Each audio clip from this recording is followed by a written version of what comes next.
ఈరోజు ఆరూరి రమేష్ గారిని భారత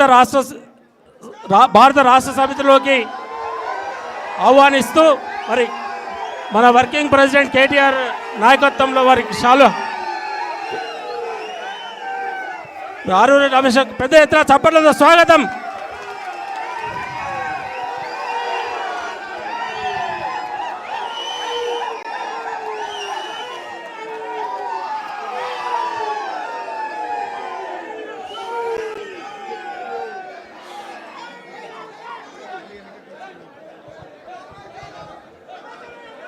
అలాగే ఈ సమావేశాన్ని ఉద్దేశించి ఆరూరి రమేష్ గారు 2 నిమిషాలు మాట్లాడాల్సిందిగా విజ్ఞప్తి చేస్తాను. సుమన్, మధు,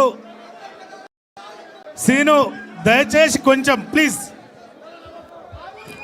మీరే మాట్లాడు. ఒక్క నిమిషం. జై తెలంగాణ, కేసీఆర్ గారి నాయకత్వం. జై తెలంగాణ, కేటీఆర్ గారి నాయకత్వం. జై తెలంగాణ, హరీష్ అన్న గారి నాయకత్వం.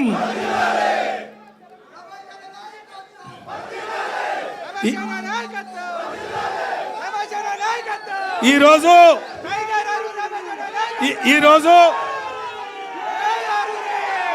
నా జైనింగ్ లో భాగంగా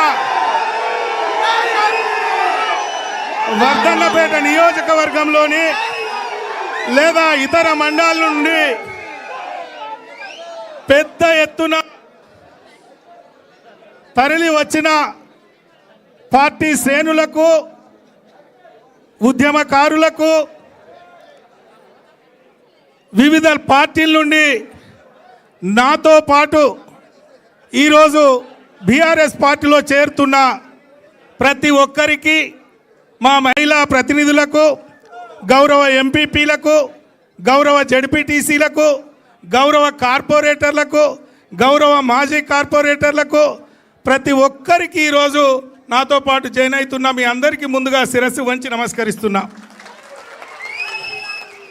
మరి ఈ కార్యక్రమ ముఖ్య అతిథులు పెద్దలు రామన్న గారు మరి ఎప్పుడు నన్ను ఒక తమ్మునిగా గత 13 సంవత్సరాలుగా ఒక తమ్మునిగానే నన్ను అన్ని విధాలుగా సహకరించిన మా రామన్న గారికి, మరి వేదిక పైన ఉన్న పెద్దలు హరీష్ అన్న గారు ప్రజా జీవితంలో, నియోజకవర్గ అభివృద్ధిలో, ప్రజల కష్టసుఖాల్లో, అడ్మినిస్ట్రేషన్లో ఒక శాసనసభ్యులు ఏ విధంగా ఉండాలని నిత్యం ఎప్పుడూ నన్ను అలర్ట్ చేసిన మా హరీష్ అన్న గారికి, మరి పెద్దలు గౌరవనీయులు మా అన్నగారు పోయినప్పటి నుండి ఏంద్ర తమ్మి ఎప్పుడొస్తావు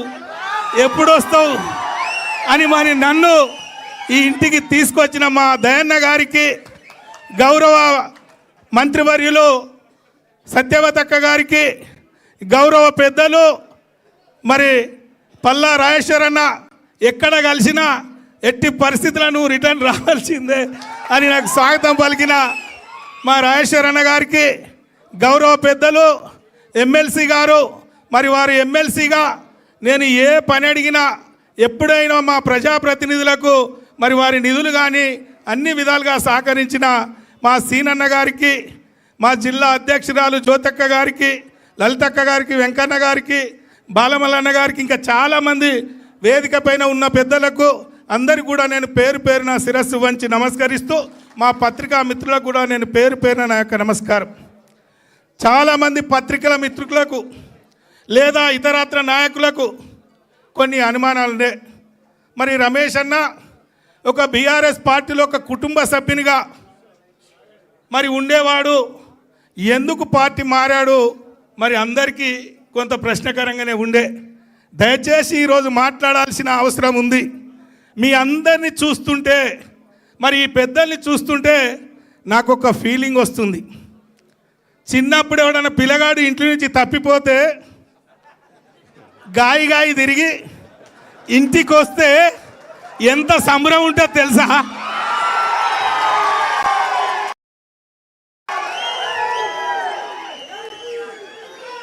అవి ఒక అట్లుండే ఉన్నది పొలాడు తప్ప ఇంటికి వస్తే ఎట్లున్నది సంబరం ఉంది, నాకు ఆనందంగా ఉంది. ఎందుకంటే కేసీఆర్ గారు, బాబు గారు